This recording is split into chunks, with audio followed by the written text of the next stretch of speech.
Assalamualaikum warahmatullahi wabarakatuh.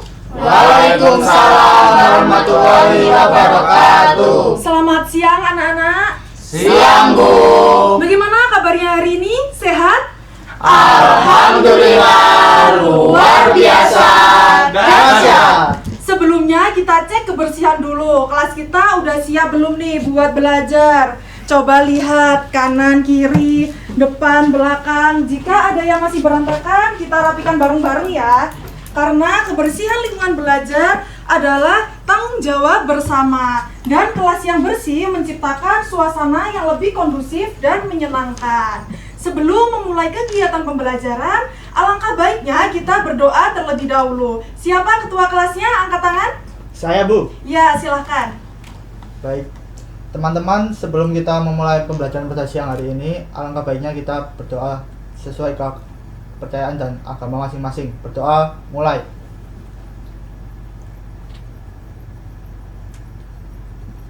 Berdoa selesai. Terima kasih Putra. Sama-sama, Bu. Anak-anak, apakah ada yang tidak masuk hari ini? Masuk semua, Bu. Alhamdulillah, hari ini kelas kita hadir semua. Nah, Ibu lihat-lihat, kok kalian pada lemes ya? Udah sarapan belum? Belum. Kalau belum sarapan, gimana kalau ice breaking dulu? Yaitu tepuk fokus. Ibu contohin dulu ya. Iya, Bu. Tepuk fokus. Dilihat, didengar, dipahami, fokus. Are you ready? Ready. Tepuk fokus. Dilihat, didengar, dipahami, fokus. Tepuk tangan untuk kita semua. Apakah ada yang masih ingat materi minggu lalu kita belajar apa?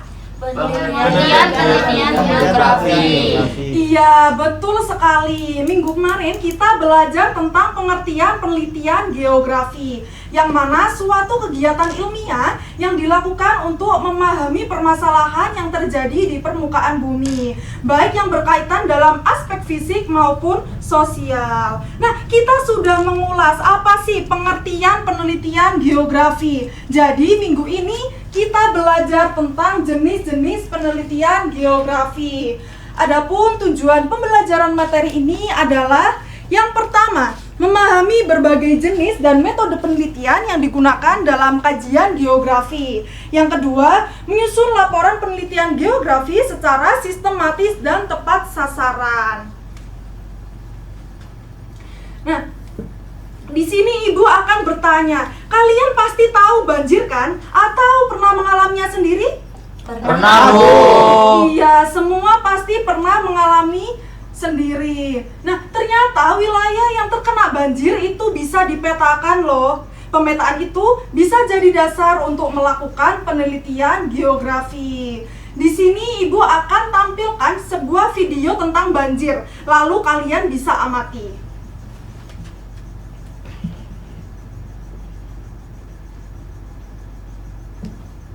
Banjir merupakan sebuah fenomena alam yang kerap terjadi di Indonesia.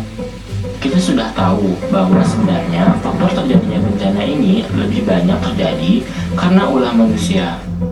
Lalu, apa saja yang menyebabkan banjir bisa terjadi? Penebangan hutan secara liar dapat menghilangkan fungsi hutan dalam menyimpan air ketika hujan terjadi. Pembuangan sampah padat ke sungai dapat menghambat fungsi saluran air yang memicu terjadinya banjir. Pembangunan atau penggunaan lahan yang terus meningkat dapat mengurangi daerah resapan air sehingga dapat menyebabkan terjadinya banjir. Semoga bermanfaat ya teman-teman. Mari kita jaga bumi kita agar tetap lestari untuk kelangsungan hidup kita. Oke, baik anak-anak, setelah Ibu menampilkan video banjir tadi, kira-kira di sini siapa yang rumahnya pernah terkena banjir? Saya, Bu. Oh, ternyata banyak ya yang pernah terkena banjir. Baik, kalau begitu Ibu mau Priscila, kira-kira apa sih penyebab dari bencana banjir yang ada di lingkungan rumah kamu? Kebiasaan orang membuang sampah ke selokan sehingga tersumbat menyebabkan banjir.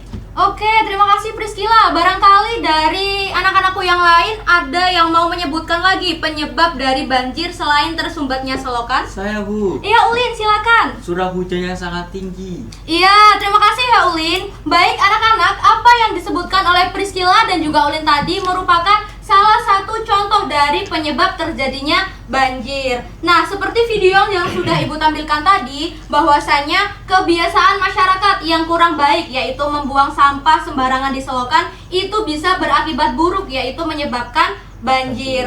Nah, penelitian atau pengamatan sederhana yang kalian lakukan untuk mengamati fenomena banjir tadi, itu juga bisa dikategorikan sebagai penelitian sederhana. Nah, anak-anak, pada hari ini kita akan lanjut mempelajari mengenai jenis-jenis penelitian geografi.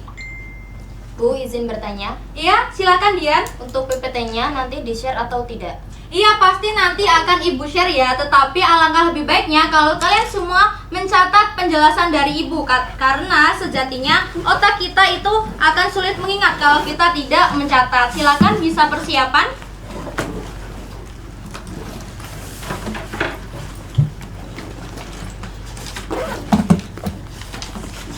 Oke, sudah siap belajar semuanya ya? Siap, Bu. Siap, Bu. Ibu harap kalian akan fokus dan juga semangat untuk mendengarkan penjelasan Ibu pada hari ini, karena Ibu rasa materinya cukup kompleks, jadi harap diperhatikan ya penjelasan Ibu. Oke, jenis-jenis penelitian geografi. Nah, anak-anak, penelitian geografi ataupun jenis-jenisnya itu dibagi menjadi 3, yaitu berdasarkan bentuk, tujuan, metode pelaksanaan, dan juga metode penelitian. Oke, kita masuk penjelasan yang pertama. Yang pertama yaitu berdasarkan tujuan. Ada penelitian eksplanatif. Nah, jadi anak-anakku sekalian, penelitian eksplanatif ini biasanya menjelaskan suatu permasalahan geosfer agar diketahui hubungan dari sebab akibat permasalahan tersebut. Nah, jadi anak-anak, ketika kita ingin melakukan suatu penelitian eksplanatif, harus diketahui ya, apa sih penyebabnya, lalu apa akibat yang terjadi dari permasalahan atau fenomena geosfer tersebut. Nah, di sini Ibu ada contohnya, yaitu terbentuknya Taman Gumuk Pasir yang ada di Yogyakarta. Jadi, anak-anak sekalian, Taman Gumuk Pasir yang ada di Yogyakarta itu terbentuk karena adanya erosi angin. Jadi batu-batuan ataupun pasir-pasir yang ada di sekitar pantai itu terkikis dan terbawa angin lalu berkumpul di satu tempat sehingga terbentuk yang namanya Taman Gumuk Pasir. Jadi itulah contoh penelitian eksplanatif karena ada hubungan sebab akibat. Paham ya anak-anak? Paham. Oke, kita lanjut ke penelitian deskriptif. Nah, penelitian ini biasanya untuk menjelaskan penyebab ataupun juga permasalahan geosfer secara struktural atau sesuai fakta-fakta yang ada di lapangan. Nah, biasanya untuk penelitian ini kalian itu harus menyusun data-data harus sesuai urutannya, tidak boleh asal mengurutkan. Jadi, data-data yang kalian dapatkan di lapangan harus diurutkan. Nah, di sini Ibu juga ada contohnya, yaitu peristiwa kemacetan yang ada di kota-kota besar, misalnya di Surabaya, Sidoarjo, Gresik, maupun kota-kota besar yang lainnya. Jadi kalian bisa melakukan pengamatan sederhana, misalnya apa sih penyebab dari kemacetan tersebut, lalu apa dampaknya bagi masyarakat di sekitar peristiwa yang terjadi kemacetan tersebut. Paham ya anak-anak? Paham. Oke, kita akan lanjut ke yang terakhir, yakni penelitian eksploratif. Nah, penelitian ini biasanya untuk memperoleh datanya itu bisa dari wawancara, studi kasus, maupun juga studi kepustakaan. Kalau nih misalnya kalian itu lebih seringnya mencari data melalui internet, ChatGPT, ataupun yang lainnya, ternyata kalian juga bisa mencari data melalui penelitian eksploratif dengan cara wawancara, studi kasus, dan studi kepustakaan yang tadi. Paham semuanya? Paham. Bu, Iya, Septi. maaf saya masih bingung bagian penelitian eksploratif. Apakah ada contohnya di kehidupan sehari-hari? Oke, terima kasih Septi atas pertanyaannya. Nah, anak-anak, barangkali di sini ada yang mau membantu Ibu untuk menjawab pertanyaan Septi mengenai contoh jenis penelitian eksploratif di kehidupan sehari-hari.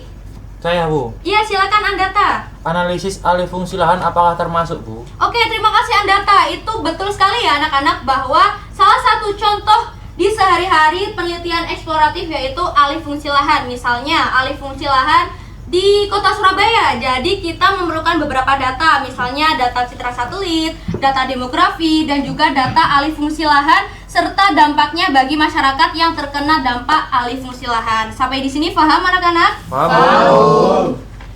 Kok ibu lihat semuanya sudah tidak fokus lagi ya? Sudah agak terganggu nih semangat sama fokusnya. Gimana kalau kita tepuk fokus sekali lagi untuk membangkitkan semangat serta fokus kita, dipimpin oleh ketua kelas. Bagaimana, setuju? Setuju.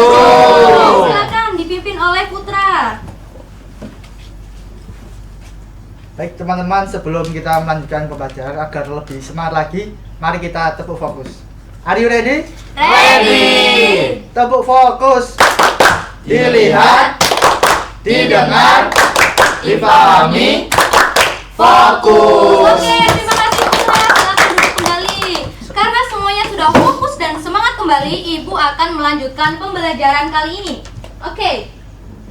Selanjutnya ada berdasarkan bentuk dan metode pelaksanaannya. Yang pertama ada studi kasus. Jadi anak-anak, untuk melakukan suatu studi kasus, kita bisa melakukan dengan cara wawancara ataupun teknik observasi. Nah, biasanya untuk teknik ini dilakukan apabila ada suatu permasalahan yang kompleks dan mengganggu keseimbangan kehidupan manusia di lingkungannya. Nah, di sini juga Ibu sudah mencantumkan contohnya, yaitu abrasi pantai. Nah, kalian bisa melakukan studi kasus, misalnya datang ke sebuah pantai yang terkena abrasi. Jadi kalian bisa melakukan wawancara kepada masyarakat sekitar, bagaimana sih abrasi pantai tersebut mempengaruhi kehidupan masyarakat, misalnya di kehidupan sosial maupun di perekonomiannya. Bagaimana? Paham ya? Paham.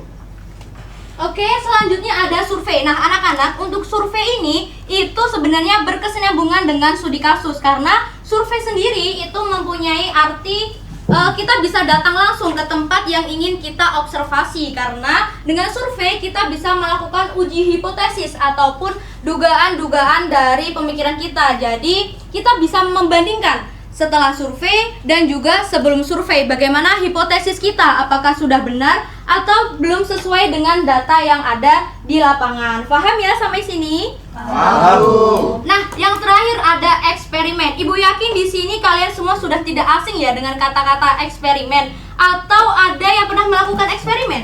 Saya, Bu. Iya, silakan Danis. Saya pernah melakukan eksperimen memasak, Bu, tapi gagal. Oke, cukup ya anak-anak. Good job Danis, tapi apa yang kamu sebutkan tadi memang contoh eksperimen sederhana, walaupun memasak tetapi gagal. Karena eksperimen sendiri itu berarti sebuah percobaan untuk mencari tahu aspek sosial dan juga aspek fisik yang memengaruhi fenomena geosfer. Bagaimana? Ada yang ditanyakan atau sudah paham? Paham ya? Oke, kita akan next. Oke, ini ada yang tahu istilah penelitian kuantitatif dan kualitatif. Nanti yang bisa menjawab akan Ibu beri reward di akhir pembelajaran. Saya. Wah, kalau ada reward ini pasti semuanya semangat untuk menjawab ya. Tapi kali ini Ibu akan menunjuk siapa ya? Nia, silakan. Jadi penelitian kuantitatif itu analisis menggunakan data statistik yang bisa diukur atau dihitung. Dan penelitian kualitatif itu memberikan penjelasan umum tentang suatu permasalahan yang biasanya berupa narasi, Bu. Oke, tepuk tangan untuk Nia ya.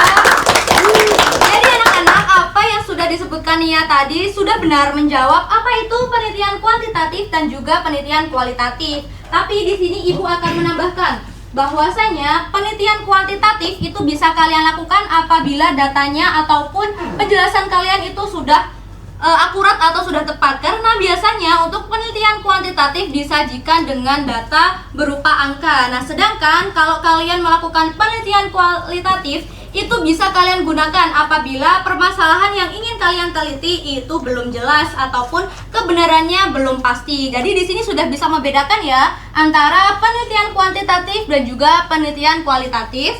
Sudah paham? Paham. Oke, karena kita semua sudah di penghujung penjelasan mengenai jenis-jenis penelitian geografi, saatnya siap untuk tugas semuanya? Oh no. Waduh, kok belum siap ini? Tidak. Siap semuanya? Oke, karena Ibu rasa kalian tadi sudah menjawab pertanyaan-pertanyaan Ibu dengan baik, dengan benar, kali ini Ibu sudah menyiapkan tugas untuk kalian semuanya. Ibu di sini sudah membagi kalian dalam beberapa kelompok ya, ada 3 kelompok. Jadi nanti setiap kelompoknya berisi 3 orang. Untuk kelompok pertama ada Dian, Putra, dan juga Nia. Untuk kelompok 2 ada Septi, Andata, dan juga Priscila. Dan kelompok 3 ada Ulin, Reda, dan juga Danis.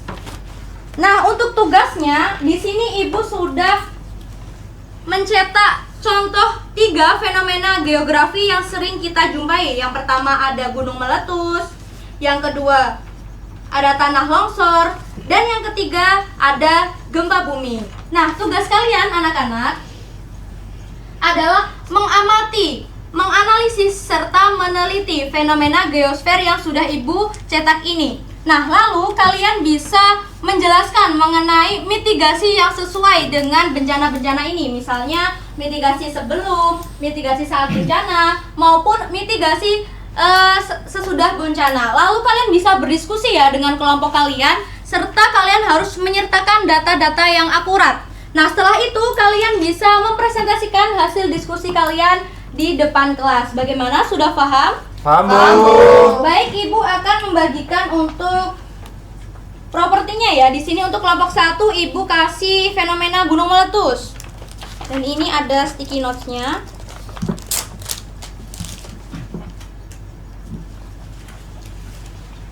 Ini untuk kelompok 1 ya. Dan untuk kelompok 2 Ibu akan berikan fenomena tanah longsor. Bisa langsung dikerjakan, kalian bisa memanfaatkan handphone kalian untuk mencari data-data atau informasinya. Dan kelompok 3 ada fenomena gempa bumi. Silakan didiskusikan ya. Silakan bisa berdiskusi dengan kelompoknya masing-masing. Bu, izin bertanya. Iya, silakan Ulin. Bu, apa boleh menambahkan dampak bencana ke kehidupan warga sekitar? Oh iya, tentu saja. Anak-anak boleh menambahkan dampak bencananya ya, karena nanti Ibu akan memberikan tambahan nilai bagi hasil diskusi kalian yang lengkap. Silakan bisa dimulai diskusinya.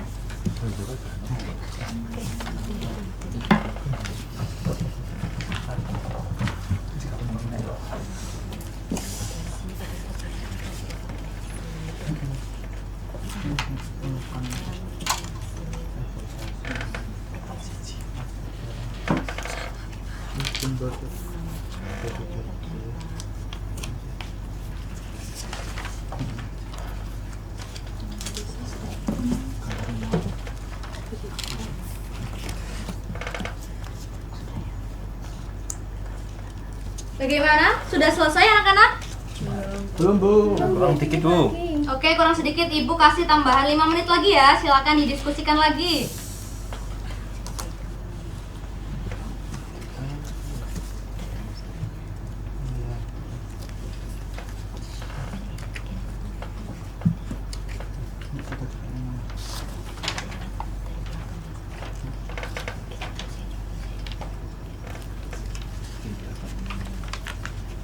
Bagaimana? Sudah selesai semuanya? Sudah, Bu.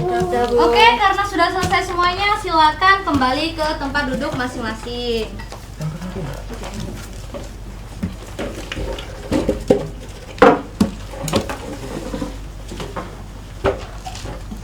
Oke, di sini barangkali ada yang ingin maju dan mempresentasikan hasil diskusinya di depan kelas.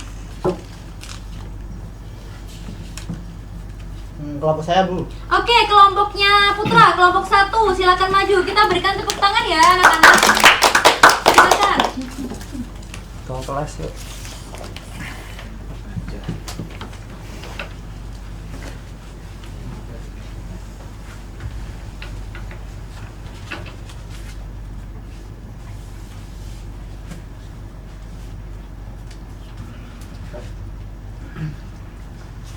Assalamualaikum warahmatullahi wabarakatuh. Waalaikumsalam warahmatullahi wabarakatuh. Kami dari kelompok 1 akan mempresentasikan hasil kerja kelompok kami yang kebagian fenomena geosfer gunung meletus.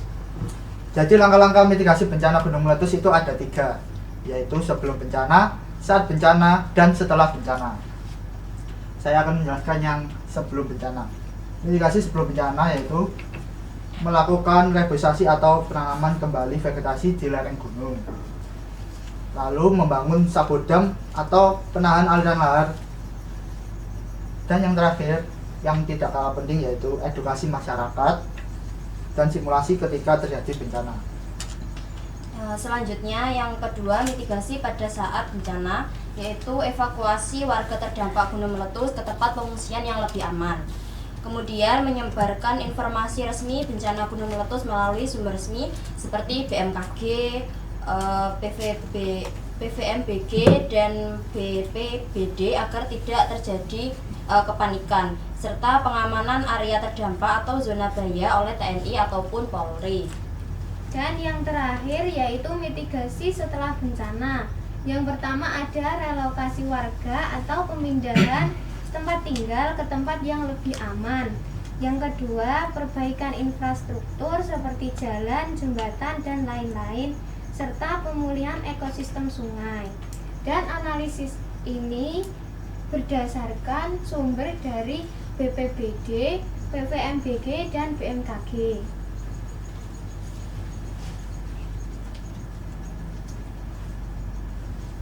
Mungkin sekian presentasi dari kelompok kami.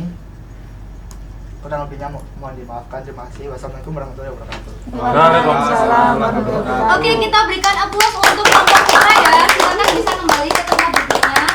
Terima kasih karena sudah berani maju dan mempresentasikan hasil diskusi kalian. Nah, apa yang disampaikan oleh kelompok putra tadi sebenarnya sudah memenuhi apa tugas dari Ibu tadi, misalnya mengenai mitigasi bencana. Tetapi di sini Ibu akan menambahi mengenai dampak dari fenomena gunung meletus tadi. Nah, misalnya gunung meletus itu kan mengeluarkan mineral-mineral yang sangat berguna untuk kesuburan tanah ya. Jadi selain dampak yang merusak oleh misalnya penduduk rumah-rumahnya terkena, lalu misalnya ada lahar dingin, lahar panas. Nah, ternyata dampak positifnya itu bisa membuat tanah di sekitar Gunung Merapi tersebut menjadi subur sehingga dapat membantu warga masyarakat di sektor pertanian agar mendapatkan hasil yang lebih banyak lagi. Bagaimana anak-anak sampai di sini paham?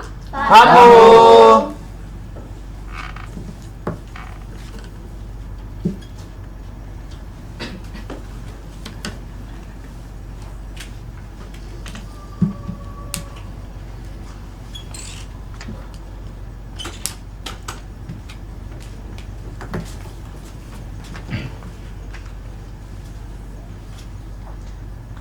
Baik anak-anak, hari ini kita telah membahas poin-poin penting dari jenis penelitian. Adakah di sini yang bisa menyimpulkan kembali materi pembelajaran hari ini? Saya, Bu. Ya baik, Mbak Priskila silakan. Jadi penelitian adalah rangkaian kegiatan sistematis yang dilakukan untuk menemukan sosial atas permasalahan. Baik, terima kasih Mbak Priskila atas jawabannya. Jadi kesimpulan dari jenis penelitian ini adalah penelitian memiliki berbagai macam jenis. Salah satunya berdasarkan tujuan, bentuk pelaksanaan, dan juga bentuk metode penelitiannya. Adakah di sini yang masih merasa kesulitan tentang materi pembelajaran yang sudah diberikan hari ini? Saya, Bu. Ya, baik, silahkan. Masih merasa sulit mengenai metode penelitian. Nah, pertanyaan ini bagus ya anak-anak. Jadi, metode penelitian ini sangat penting perannya dalam suatu penelitian. Dengan itu, metode penelitian yang sering digunakan adalah metode kualitatif dan kuantitatif. Pengertian dari metode kualitatif yaitu metode yang memperoleh data atau informasinya dengan melalui wawancara secara langsung. Jadinya nantinya kita bisa langsung mewawancarai narasumber tersebut. Sebagai contoh, kita meneliti suatu tanah longsor. Nantinya kita bisa langsung mewawancarai masyarakat yang terdampak dari penelitian metode tersebut. Nah, untuk metode kuantitatif nantinya kita bisa mengukur secara langsung dan kita bisa memperoleh data dengan mengukur bagaimana kemiringan lerengnya, bagaimana bentuk tanah yang setelah dan sebelum terjadinya tanah longsor. Sehingga nantinya kita bisa mengetahui datanya tersebut. Untuk metode kuantitatif nantinya hasilnya berupa nilai, angka, atau data yang sudah diolah dengan data statistik. Untuk itu, kesimpulannya adalah metode kualitatif dan kuantitatif ini memiliki tujuan yang sama tetapi memiliki perbedaan dengan caranya. Nah, untuk memahami bagaimana kalian bisa mengetahui pembelajaran hari ini, Ibu mohon kalian bisa mengerjakan kuis yang akan Ibu berikan. Sebentar ya. Baik, Bu. Kalian bisa mulai mengeluarkan handphone. Nantinya kalian bisa langsung scan barcode ya anak-anak. Ya, Bu. Baik, Bu.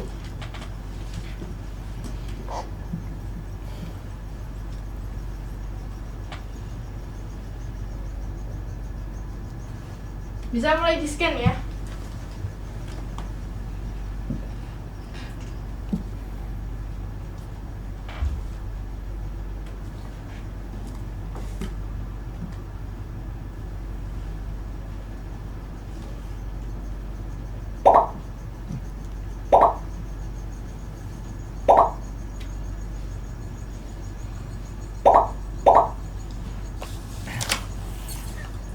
Bagaimana, ada yang masih merasa kesulitan? Sudah bisa, Bu? Sudah bisa semua? Sudah, Bu. Bentar, Bu, saya masih lemah. Oke, baik. Sudah? Sudah, Bu. Ibu mulai ya. Nanti Baik. kalian bisa mengerjakan. Ibu beri waktu 5 menit.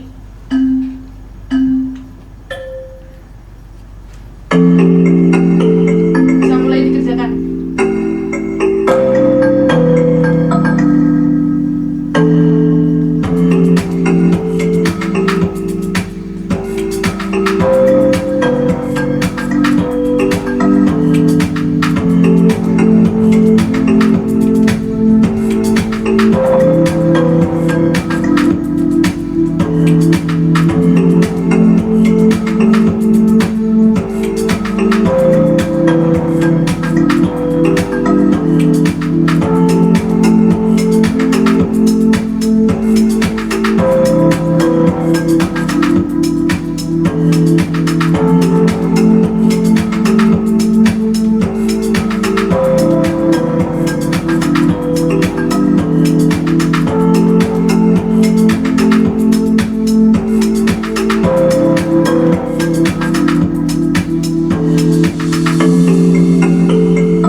Ayo semangat, masih ada waktu.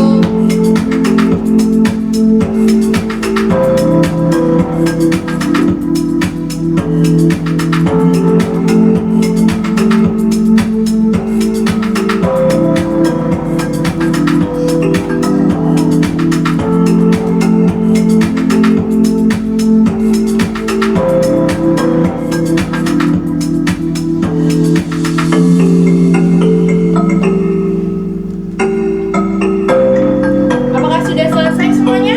Kurang 1, Bu. Bentar, Bu, berang 2. Baik, Ibu tunggu ya. Masih ada waktu 1 menit lagi.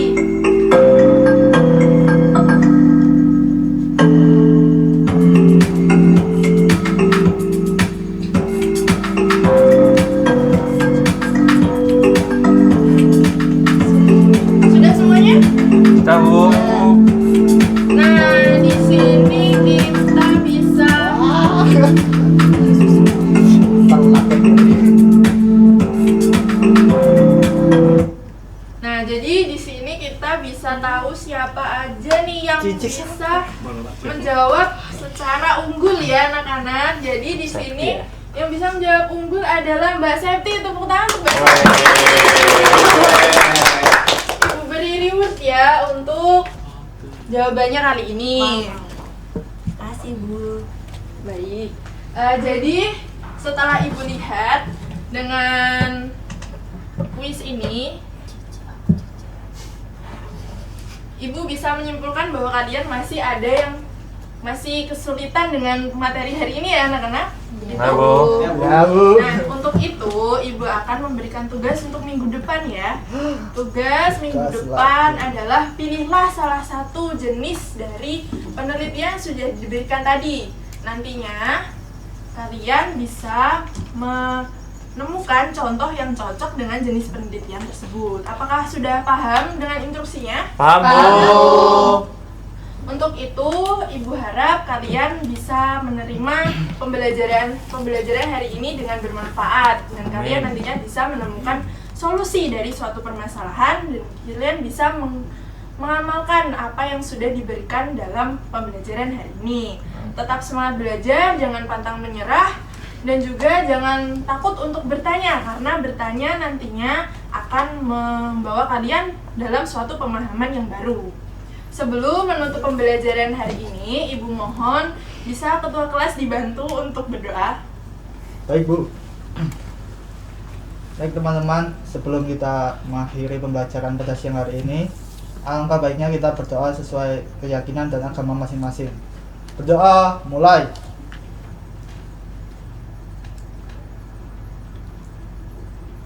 Berdoa, selesai. Baik, kita telah menyelesaikan materi pembelajaran hari ini. Ibu ucapkan terima kasih. Bila ada kurang dan lebihnya Ibu mohon maaf. Terima kasih. Wassalamualaikum warahmatullahi wabarakatuh. Waalaikumsalam warahmatullahi wabarakatuh. Terima kasih. Terima kasih, Bu.